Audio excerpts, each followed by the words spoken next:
Esse é um vídeo curto dedicado principalmente ao pessoal que é Purple Pill, que ainda está tentando negociar um acordo legal em relacionamento, um acordo justo para poder se casar ou ter filhos. E também aquele pessoal que está na depressão pós-Red Pill, porque tá vendo que vai acabar não tendo filhos, vai acabar não se casando. E tá achando que a vida não tem sentido por causa disso, não consegue arranjar motivação para fazer algo, porque como eu falei, tá no vale da depressão. O cara saiu daquele período da fúria Red Pill por ter descoberto a verdade, só que ele tá travado nessa situação do ok, o que que eu faço agora? Basicamente, vamos tirar o band-aid de uma vez e resumir que se tu nasceu depois da década de 40, tu não tá perdendo nada em não ter se casado e não ter tido filhos. Tem gente que fala que não, é só a geração X, ou às vezes o pessoal fala não, é só a geração Y, é só na geração X ou na geração Y que tu tem mulher que tá estragada, que tu tem mulher que não serve para ser esposa, não serve para ser mãe, mas talvez até sirva para ser namorada. Olha como é que foram as progressões das coisas. Eu ouvi falar no meu canal, na seção de comentários, que até mesmo as mulheres da geração Z estão reclamando que elas não estão conseguindo arranjar namorados. Então, se tu for ver logicamente essa progressão, tu conclui que as mulheres da geração Z, elas já não prestam nem para ser namoradas, porque se prestassem, os guris da geração Z iam querer alguma coisa com elas. E então, na geração Y, a gente já tem aquela situação em que algumas ainda servem para ser namoradas, mas nunca vão deixar de ser isso, nunca vão se tornar algo além disso. Porque como namoradas ali para os caras da geração Y, elas até servem. Só que para coabitar, para casar, para ter filhos, de jeito nenhum. Conforme a gente vê também que na geração X teve muito cara que só coabitou, só teve uma união estável, teve filhos, mas não se casou. Então a gente vê gradativamente, a gente vê a mulher da geração Y, ela não foi boa o suficiente para se tornar uma esposa. A mulher da geração Y, né, a da geração X, ela só foi boa o suficiente para ter uma união estável, talvez nem para se tornar uma esposa. A mulher da geração Y, ela não foi boa o suficiente para se tornar uma esposa ou uma união estável, talvez só namorada. E a mulher da geração Z, o rapaz da geração Z, que ainda é jovem, ele está concluindo que ela não serve nem para ser uma esposa, nem para ser uma união estável e nem para ser uma namorada. Mas também, por que que eu tiro essa conclusão de que se tu nasceu depois da década de 50, tu não tem que ficar triste de não ter se casado e não ter tido filhos? Porque se tu for ver, a mulher que nasceu na década de 40, ela ainda teve uma formação até os 20 anos sem uma sociedade dominada pelo feminismo. Nas escolas e nas universidades. E mesmo porque a mulher que nascia na década de 40, ela não ia para a faculdade. Então ela conseguiu ter uma formação até pelo menos os 20 anos de idade sem ter sofrido a lavagem cerebral feminista. Mas se tu for ver a mulher que nasceu ali na década de 50, se ela era de uma classe média, de uma classe alta, e ela teve a oportunidade de fazer a universidade, tu pode ver que ela nasceu na década de 40, de 50, só que daí, na década de 60 e 70, quando ela estava no ensino médio, indo fazer faculdade, já estava indo para um ambiente que estava sendo dominado pelo feminismo. Se tu for pegar a mulher que nasceu ali na década de 60, 70, pior ainda, rapaz, o feminismo já estava chegando no ensino médio. E hoje em dia, se duvidar, a mulher ali da geração Y, o feminismo já pegou ela no jardim de infância.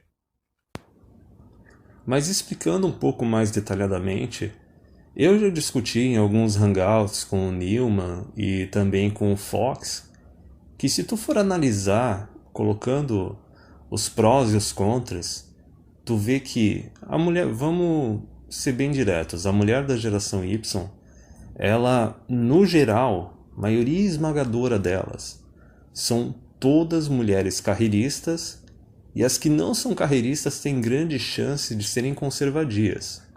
A gente já definiu o que é a conservadia. É aquela mulher que vai se fazer de tradicionalista, vai se fazer de conservadora, porque ela quer um homem que seja tradicionalista. Ela quer um homem que tenha uma carreira boa, que tenha um salário alto, que vai provavelmente colocar ela para ser uma dona de casa, com praticamente nenhuma responsabilidade, e vai sustentar ela totalmente. Só que por que a gente chama elas de conservadias? Porque o governo não é tradicionalista hoje em dia, com as suas leis. A sociedade não é tradicionalista. E pode ter certeza que a mulher que é a conservadia, ela não é tradicionalista. Ela não vai estar casando antes dos 25 anos de idade. Ela não vai estar colocando a carreira dela atrás do marido e da família. Talvez até ela coloque, só que ela vai cobrar um preço muito caro nisso. Porque hoje em dia, para o homem ter condições de sustentar a mulher, sem a mulher precisar trabalhar, o cara tem que ser muito bom, vai ter que ralar umas 50, 60 horas por semana. E da mesma forma, vai ser difícil ver ela ter um comportamento de conservadora, de tradicionalista dentro de casa, fazendo tudo quanto é serviço de casa e não deixando o marido mexer um dedo para fazer as coisas. Aliás, o argumento principal que eu uso hoje em dia para identificar uma conservadia é ver se a mulher teve pelo menos 2 filhos. Tu vai ver um monte de mulher aí que é conservadia, que casou depois dos 25, casou depois dos 30, tá lá sendo sustentada pelo maridão, tendo uma vida fácil, e ela não se coçou nem para ter pelo menos 2 filhos, para manter a nossa sociedade. Tu vai ver um monte de conservadia aí que casou com um cara rico para ter vida fácil e só teve um filho. Mas isso é abordando a conservadia, que já é ali a minoria. A maior parte das mulheres é a mulherada feminista, que admite ou não admite que é feminista. É a mulher que é carreirista. Por que a mulher carreirista é um péssimo negócio para o homem? Porque a mulher carreirista, ela não vai abrir mão da carreira e dos estudos dela. Eu já discuti algumas vezes o porquê isso. Porque ela não confia no marido, ela quer manter a carreira dela como uma apólice de seguros, para caso o relacionamento não dê certo, ela conseguir se manter. Ou ela não acha o marido alfa o suficiente, ela não acha que o marido é dominante o suficiente ou tem recursos o suficiente para ela se tornar uma dona de casa. Mas então quais são os efeitos disso? Bem, primeiramente, o fato dela trabalhar 40 ou 44 horas por semana numa carreira dela faz com que ela seja uma péssima companheira, uma péssima esposa. Porque ela não vai se dedicar ao marido, não vai se dedicar à família, não vai se dedicar à casa ou aos filhos. Ela vai tentar fazer tudo, vai tentar ser tudo e não vai fazer nada direito, não vai ser nada direito. Ela não vai ser uma boa profissional, ela não vai ser uma boa companheira, não vai ser uma boa esposa, não vai ser uma boa mãe. Basicamente, tu vai estar pegando todos os aspectos ruins de se tornar um marido, de se tornar um pai, um chefe de família, que são os aspectos legais, com toda aquela responsabilidade que legalmente cai só sobre o homem, não cai sobre a mulher. Como a gente já disse várias vezes, né? A mulher ela tem direitos, os homens têm responsabilidades na sociedade atual. E qualquer benefício que tu teria anteriormente ao arranjar uma esposa, que basicamente é ganhar uma homemaker, né, uma fazedora de casa, que ela ia se dedicar primeiramente à família, a você e aos filhos, então ela ia cuidar da casa, ela ia cozinhar, tu não ia ter estresse, não ia ter preocupação nenhuma dentro de casa, e isso ia ser a tua recompensa por estar subsidiando ela, ou seja, pagando a maior parte das contas ou até mesmo pagando todas as contas, tu ia ter esses benefícios de ter uma esposa anteriormente. Tu ganhava alguma coisa. E o que é a mulher carreirista hoje em dia? Ela vai querer dividir as tarefas de casa, ela vai querer dividir as contas de casa, ou vai exigir que tu pague a maior parte das contas de casa, porque vai falar até que o teu salário é mais alto que o dela, então tu tem que pagar mais. Eu já vi várias mulheres da vida pessoal falando isso. Então tu não ganha nenhum benefício que o homem ganhava anteriormente se casando. Mas vamos ser mais específicos ainda. O fato de ser uma mulher que tem uma carreira, que trabalha umas 40, 44 horas por semana, quer dizer que ela vai trazer o estresse e o drama do trabalho dela para dentro de casa. Tu já tá colocando ela para morar junto contigo e tu tá perdendo a tua privacidade. Tu ainda vai perder a tua paz de espírito porque ela vai jogar todo esse estresse, toda essa incomodação em cima de ti.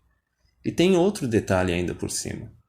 O outro detalhe é que o fato dela ser uma mulher carreirista, ser uma mulher estressada, faz com que a libido dela diminua. Então tu, em comparação com os homens de outras relações anteriores, tu vai ter uma vida sexual bem mais fraca com a tua esposa hoje em dia.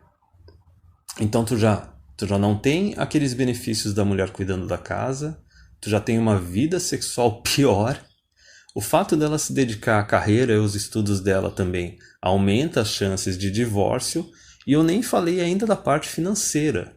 Porque se tu fosse um homem solteiro, sozinho, só cuidando de ti, tudo quanto é conta que tu tá pagando são só as tuas contas.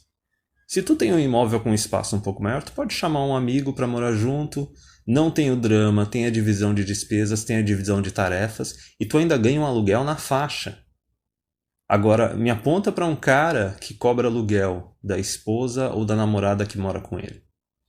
O fato dela ser uma esposa ou uma namorada, basicamente quer dizer que ela já ganhou uma casa na faixa, ela não tem que pagar moradia. Como assim? Que coisa é essa? Aliás, eu lembro até hoje que eu vi um post, eu não lembro se era de Twitter ou de Facebook, que era um screenshot de uma mulher reclamando que o namorado ou o ex-namorado dela tinha um imóvel extra e ele estava cobrando aluguel dela se ela quisesse morar nesse imóvel extra dele.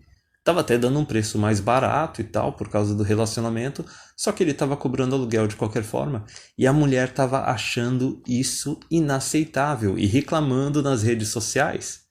O mais engraçado é que não foram só homens que apareceram na seção de comentários falando que ela era uma hipócrita.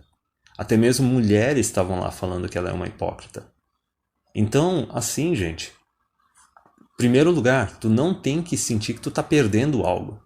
Tu não tá perdendo nada, tu tá perdendo um acordo, um projeto de vida totalmente fracassado com uma mulher que vai te trazer mais riscos e mais problemas do que benefícios. Tu não tá perdendo nada hoje em dia não se casando e não tendo filhos. Pelo contrário, tu tá ganhando. Tu tá ganhando a tua liberdade, tu tá ganhando uma oportunidade de ter uma vida muito tranquila.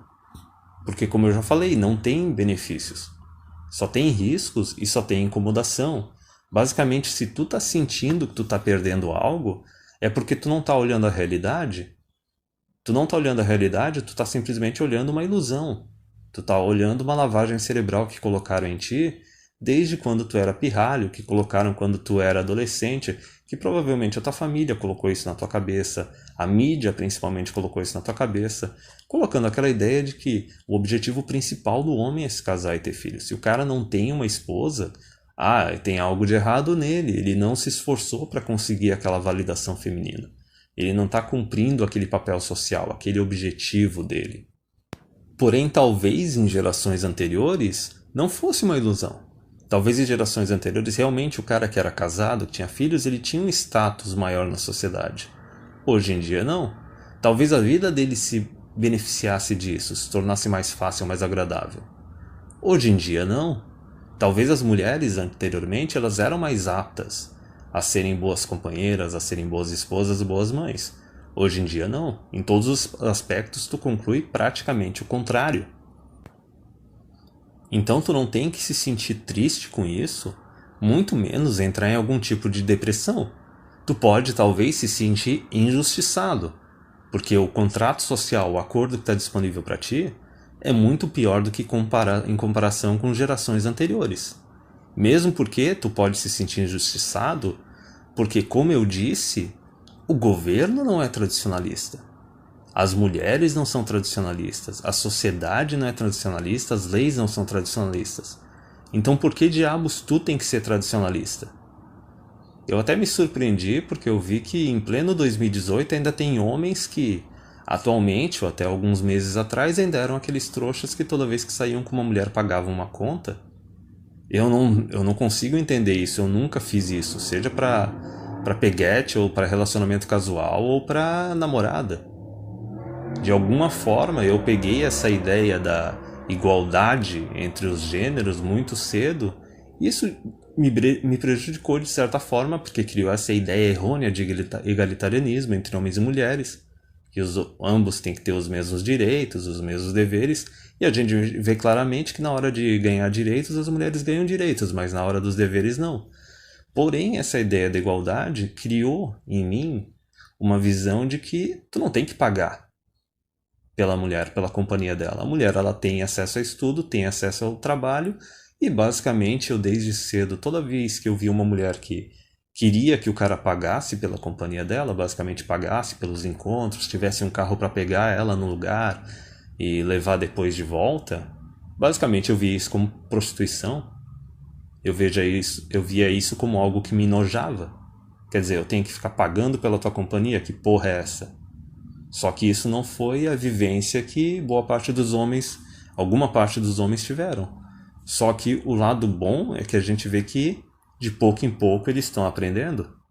De pouco em pouco eles não estão dispostos a dar esse free ride, esse passeio gratuito para as mulheres. Essa oportunidade para as mulheres de que se os estudos e a carreira delas não derem certo, elas podem arranjar um trouxa e pronto, a vida delas está feita. E a gente viu a progressão disso. A gente viu que, por exemplo, mulheres baby boomers, elas ainda foram consideradas pelos homens boas o suficiente para serem esposas, para se casar e ter filhos. A gente já vê ali como foram as estatísticas de divórcio das mulheres baby boomers. Teve umas que se deram muito bem, fizeram muita grana com isso. Aí a gente tem as mulheres da geração X, que teve algumas que acabaram não casando no legal, porque já tinha uma liberação sexual maior, só que elas chegaram a coabitar com o cara. Então, basicamente, tiveram uma união estável, que acabou virando casamento por causa das leis, tiveram filhos, moraram juntos, só que daí a gente já vê um aumento na quantidade de divórcios da mulher da geração X. Só que então a gente já conclui que ela foi vista como homem, não como boa o suficiente para ser uma esposa, de casar e noivar e tudo mais. Só que foi boa o suficiente para para morar junto, para coabitar. E aí, daí a gente vê na geração Y que os homens eles já não consideram as mulheres dessa geração boas o suficiente para serem esposas, nem boas o suficiente para coabitar, para ter uma união estável. Elas são as eternas namoradas, que o homem nunca passa além desse estágio com ela, porque ele não vê a mulher como algo bom o suficiente para isso. Isso é positivo, isso é bom para o homem. Mas olha a comparação. Enquanto a mulher baby boomer, ela pôde fazer um saque gigante no homem, que fez todo o contrato completo com ela, a mulher da geração X já teve um saque um pouco menor. A mulher da geração Y praticamente não teve saco nenhum. No máximo ela ganha alguns benefícios enquanto ela é namorada do cara, mas a hora que, como ela não chega a coabitar, não chega a ter união estável nem casar, ela só tem aquele saquezinho temporário enquanto o relacionamento está rolando. Ela não tem a oportunidade de meter um divórcio no cara e ferrar com ele. Então olha, por exemplo, na geração Z, se esse negócio de que as mulheres da geração Z estão reclamando que elas não estão conseguindo arranjar namorado, elas não estão nem tendo aqueles benefícios da fase de namoro. Do cara que, por exemplo, tem um carro e acaba facilitando a vida da mulher, levando para passeios, ou talvez pegando e levando do trabalho, talvez até as viagens, as férias, os presentes, os jantares. O Fox mesmo, ele fez um exercício mental uma vez, calculando assim quanto que o cara Blue Pill, Betão, deve gastar por mês para ter uma namorada. Foi algo que variou ali entre uns 400, 600, 800 reais no mínimo, entendeu? Dependendo do nível de exigência da guria, talvez a nota dela ou talvez a região do país. Então o acordo ele foi se tornando cada vez pior. Não foi algo, podemos ver que não foi uma coisa de uma hora para outra, foi algo gradativo. Foi algo que durou algumas gerações, umas 2 gerações. Basicamente foi como que, imaginem o seguinte, imaginem que ser um chefe de família, ser um marido e ser um pai fosse um cargo, fosse um emprego. Tu vê gradativamente que ano após ano, década após década, o teu salário não só ele estagnou, como ele foi reduzido, a tua jornada de trabalho foi aumentando, as tuas atribuições, as tuas responsabilidades também foram aumentando, e os riscos, digamos assim, acidentes de trabalho, vamos comparar como se o divórcio fosse um acidente de trabalho capaz de destruir a tua vida. Os riscos só foram aumentando. Hoje em dia, nossa, se a gente for analisar, a gente tem duas armas pesadas contra o homem que arrisca ter uma união estável se casar, que são ali o divórcio com as varas de família e a Lei Maria da Penha. Então, o homem da geração Y, ele meio que se escapou disso não morando junto, não coabitando. Mas veja bem como que cada geração as mulheres criam uma arma para tentar dominar o homem. A gente pode concluir, por exemplo, que as mulheres baby boomers, elas criaram, através do Estado, a união estável, para querer tentar dominar aqueles homens que não casavam com elas no civil. Aí a gente pode ver, por exemplo, as mulheres lá da geração X, elas criaram o quê? Criaram, por exemplo, as varas de família. Criaram, por exemplo, as leis de violência doméstica, as mulheres da geração X e da geração Y. Para quê? Para tentar dominar o marido. Porque através das varas de família, das leis de divórcio, a mulher ela tem a faca e o queijo na mão. Ela pode a qualquer momento destruir o relacionamento e saquear o homem. E daí também com as leis de violência doméstica, ela pode, digamos que ela não queira saquear o relacionamento, ela queira esperar um pouquinho mais para fazer o saque, porque ela está vendo o homem crescer profissionalmente, acumular mais dinheiro, mais bens. Ela pode simplesmente usar as leis de violência doméstica para ficar dominando o homem. Como eu já falei num hangout, basicamente hoje em dia o homem desobedecer a mulher, não ficar fazendo só senhora, sim senhora, isso é violência doméstica. Se tu for analisar como é que funciona ali a Lei Maria da Penha, é basicamente isso. Se tu não deixar a mulher controlar o orçamento da casa, isso é um tipo de violência doméstica. Se tu tiver um automóvel e tu quiser monopolizar ele, tu não querer deixar o automóvel na mão da tua esposa para ela poder dirigir, basicamente tu diz, se tu precisar eu te levo, eu te trago, mas eu não quero que tu fique dirigindo o meu carro. Isso é considerado violência doméstica. Mas a gente vê, por exemplo, na geração Z, a gente vê que foi criado o quê? O Me Too, que é esse sistema aí das falsas acusações.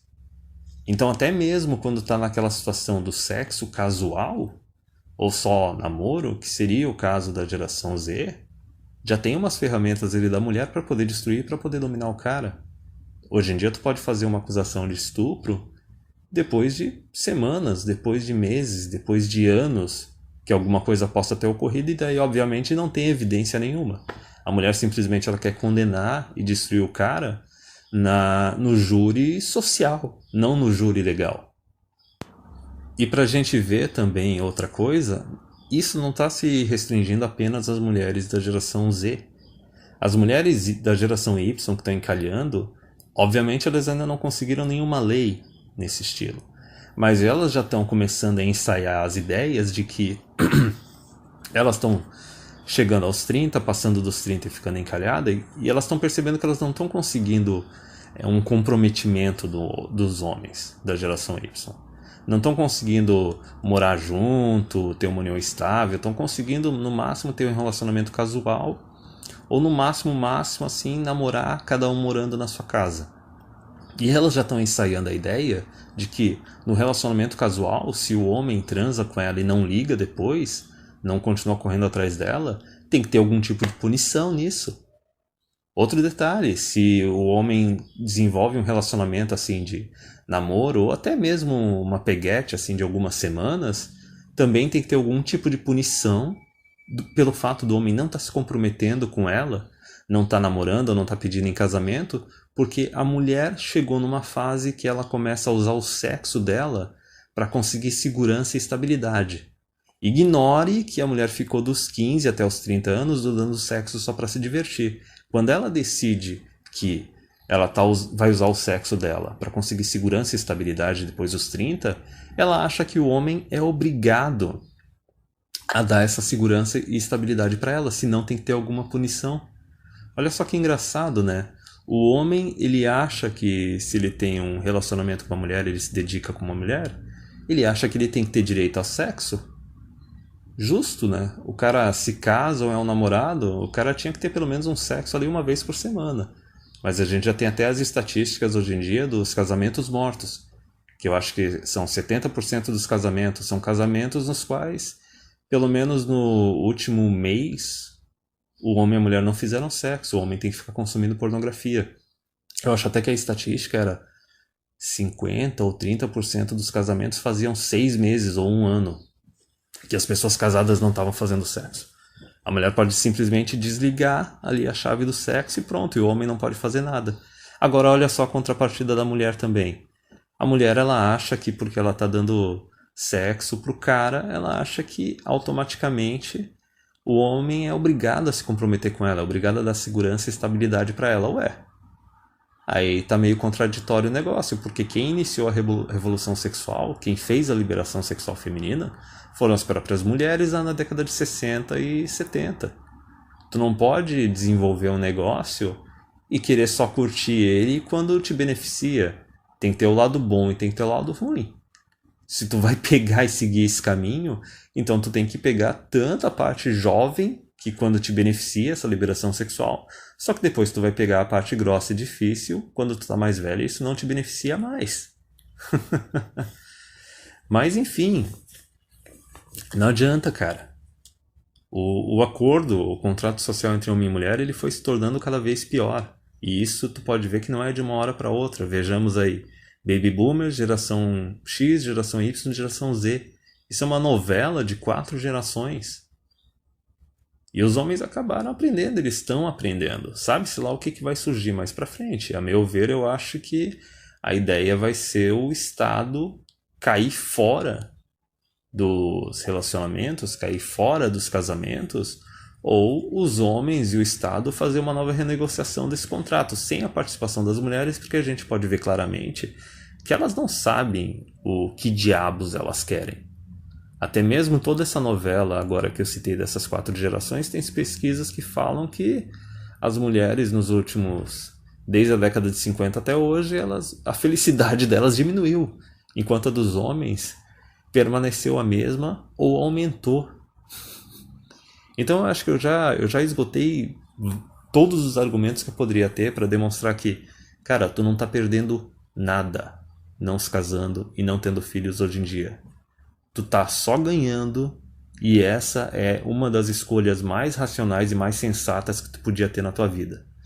Aproveita isso, aproveita para se aposentar cedo, aproveita para ter uma vida extremamente confortável, aproveita para viajar e morar no lugar onde tu bem entender. Aproveita para poder se dedicar totalmente à tua carreira, porque a gente já chegou num nível até que se tu é casado e tu tem filhos e tu recebe uma oferta de emprego numa outra cidade, num outro estado que vai te pagar muito mais, tu hoje em dia tu tem que pedir permissão para tua esposa para ir para esse lugar. Inclusive tem casos em que o cara vai para o lugar, fica lá trabalhando, morando num kitnet, mas a esposinha dondoca, que nem o Dom Sandro fala, ela não quer sair da casa da família. Então o homem ele tem que ficar sustentando a mulher numa outra casa, ele precisa sustentar 2 casas, e ele não tem nem os benefícios mínimos de estar morando com a esposa, só que tem que continuar sustentando ela e ralando. Então, cara, curte a tua liberdade, aproveita, basicamente desenvolve na tua cabeça aí uma síndrome de Leonardo DiCaprio, velho. Fica rico, se aposenta cedo, chega num estágio que talvez tu não precise trabalhar mais para viver, tu trabalha só porque tu quer, e se relaciona com as mulheres sem sentir essa babaquice de que tu tem que ser tradicionalista, de que tu tem que se comprometer com ela. Não tem, cara. Se ela não tá te dando garantia nenhuma, ou tá te dando uma oferta bem ruim de só querer se comprometer depois dos 30, depois de ter passado pela mão de um monte de homem, tu também não tem que pagar o preço máximo de comprometimento, de relacionamento com ela. Tu não tem que se comprometer com ela. Porque pode ter certeza, um monte de gente e a sociedade como um todo, a hora que vê que tu não tá se comportando de forma tradicionalista, vão querer te chamar de oportunista, vão querer te chamar de cafajeste. Um monte de mulher que vai chegar naquele estágio que elas estão querendo trocar o sexo delas por segurança e por estabilidade, elas vão fazer um shaming absurdo de acusações contra ti. Então tu tem que se proteger. Talvez até dependendo do caso, Tu tenha que ter vários relacionamentos casuais ou apenas namoros e ainda assim tomar cuidado e filtrar as mulheres com quem tu tá se relacionando. Porque pode ter umas malucas aí que vão começar a surtar pelo fato de estarem vendo o valor de mercado sexual delas caindo, pelo fato de estarem passando dos 30, ficando desesperadas e querendo de qualquer jeito trocar o sexo delas pelo maior preço possível, basicamente se vender pelo preço maior possível e conseguir aquela segurança, aquela estabilidade que não vai vir. Porque dos dois, a mulher ela esperou demais e ela também não é uma boa companheira. Isso é uma parte interessante de analisar, porque a gente não fica só preso em ficar analisando as leis, porque geralmente o pessoal pensa, ah não, mas as leis são ruins, as leis são injustas, não dá para o cara casar, não dá para o cara ter filho, por causa das leis de divórcio, vara de família e Maria da Penha. Só que isso daí é só o primeiro estágio, cara. Esse é o argumento dos caras do movimento do direito dos homens. A hora que tu se torna Red Pill, tu não analisa só as leis. Tu analisa também a qualidade das mulheres que estão no mercado. E é aquela conclusão que muitos caras que são Purple Pill ou Blue Pill, eu acho que eles evitam de fazer porque eles não querem ver a realidade. Eles não querem admitir que a gente tem uma maioria esmagadora de mulheres que são tóxicas, que não prestam para ser esposas, ou mães, ou até mesmo namoradas. Eles não querem ver essa realidade. Porque eles sabem que aí mesmo que eles vão ter uma depressão absurda. Então eles ficam presos naquele negócio de que não, as mulheres são boas o suficiente, não tem nada de errado nelas. O problema são as leis. E aí que tá o detalhe, cara, isso daí é um combustível perfeito pro cara entrar na depressão. Porque daí ele vai querer culpar a lei, vai querer culpar o governo, e ele vai achar que ainda existe aquele negócio do casamento feliz, da boa companheira. Ele vai achar que ele tá perdendo algo. Ele vai sentir que ele está perdendo algo em não se casar e não ter filhos. A partir do momento que a hora que tu aceita ver a realidade, tu engole a pílula vermelha e tu chega à conclusão que, olha, não são só as leis, cara. Se tu for analisar as mulheres que estão à disposição para tu fazer o acordo de casamento e de paternidade, o contrato de casamento e paternidade, tu vê que elas não valem a pena. Tu vê que elas são muito mais problema do que benefício. Elas são muito mais risco do que segurança. Então tu não tem nada a ganhar com isso. Acaba com aquela ilusão de que o casamento ou a paternidade seria o achievement, a conquista da tua vida. Ou algo que melhoraria a tua vida. Não é essa a realidade. E já fazem muitos anos, muitas décadas que não é essa a realidade. Tu não tem nada a ganhar com isso. É só risco, custo e incomodação. Então aceita a realidade, destrói essa ilusão e aproveita a oportunidade que tu tem, a liberdade que tu tem à tua disposição de não estar casado, de não ter filho, e a quantidade de possibilidades e as portas que isso abre na tua vida, e usa isso para tornar a tua vida o melhor possível, sem se aprisionar ao tradicionalismo e sem se comprometer e se aprisionar com mulheres que na verdade não te merecem.